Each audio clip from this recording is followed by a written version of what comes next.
Have you ever heard a sound in your house at night that you just couldn't explain? A floorboard creaking upstairs when you're home alone, or a faint whisper that seems to come from nowhere.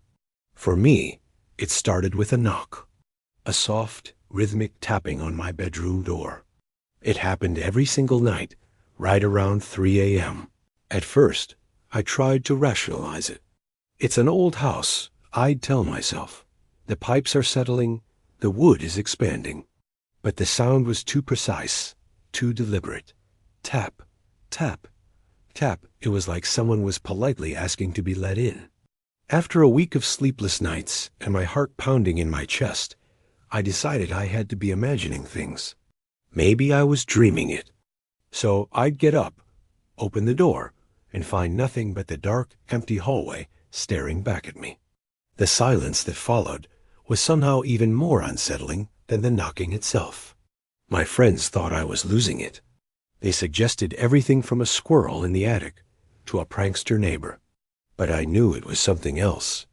The knocking felt personal. It felt like it was meant for me.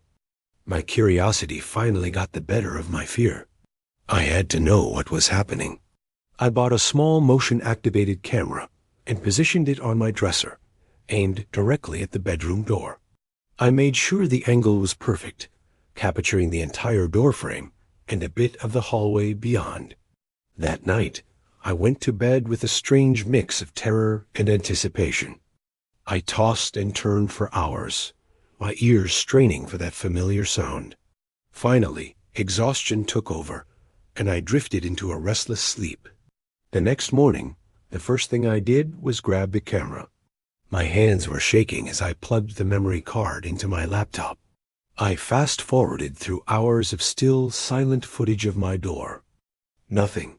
I started to feel a bit foolish. Maybe it was all in my head after all. I kept scrolling, my hope dwindling. Then I saw it. The timestamp read 3:07 a.m.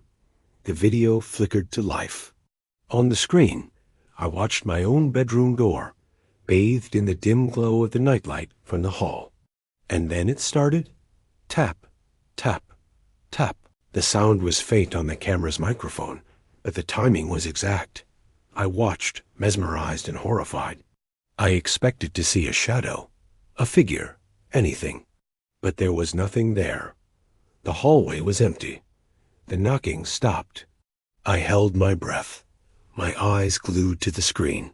For a full minute, nothing happened. I was about to dismiss it as a weird audio glitch when the doorknob began to turn.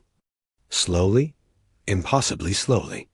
It turned all the way, and then the door creaked open, just a few inches.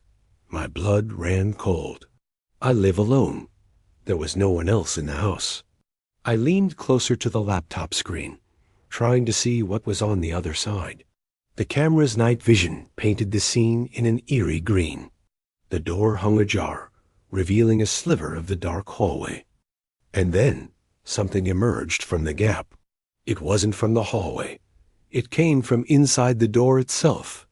A hand, a long, pale hand with slender, gray fingers.